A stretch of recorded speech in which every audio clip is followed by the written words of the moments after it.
It would be easy for me to cite all of the examples in our world today where violence is the tool that is being used in the quest for whatever cause, what group or individuals seek to establish in the world.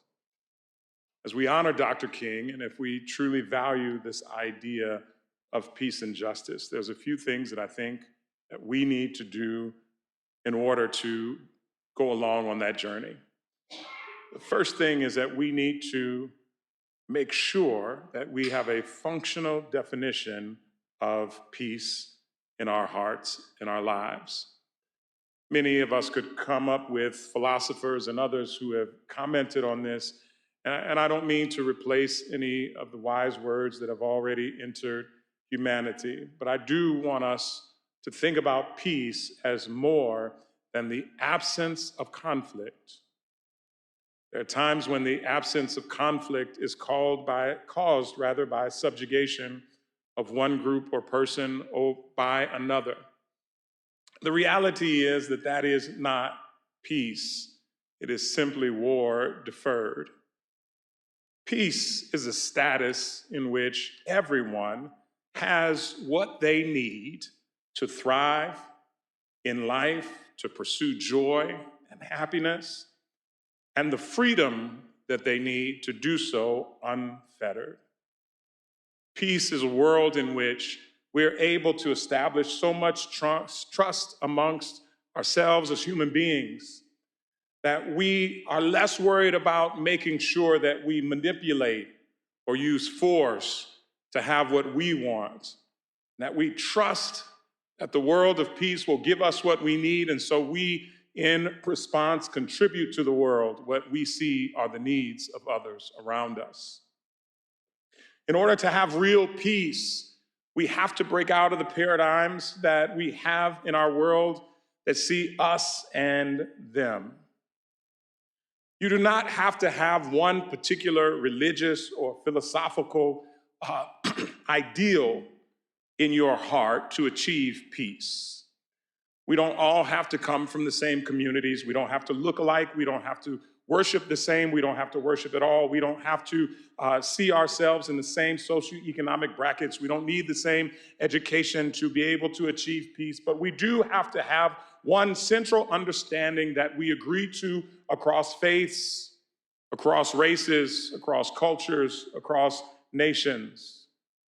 And that one central premise is that each human life, all human lives, are sacred, and that each human life deserves to experience joy, deserves to experience peace, if you will, deserves to experience the opportunity to be all that they could be, the capacities that they have in their hands.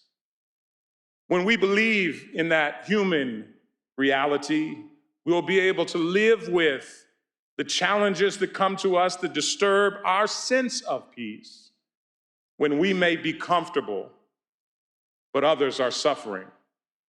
We'll be able to recognize when it is us who contribute to their suffering, when it is us who are living comfortably because of what they are going through, and we will have the capacity and the challenge and the courage to stand up and give up some of what we have, trusting that we will always have what we need in a world of peace.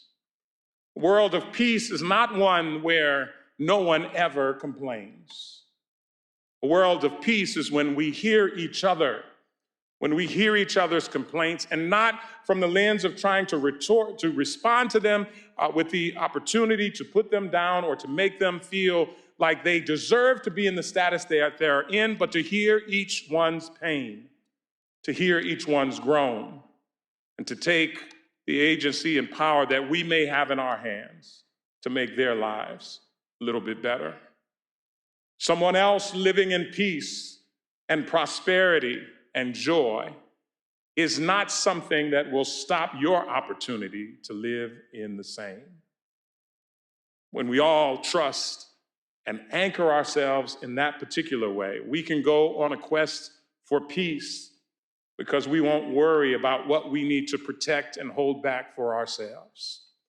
We can go on a journey for peace because we won't have to spend time trying to see someone else that we see as they as anything else but human, and having within them the divine spark that we call life.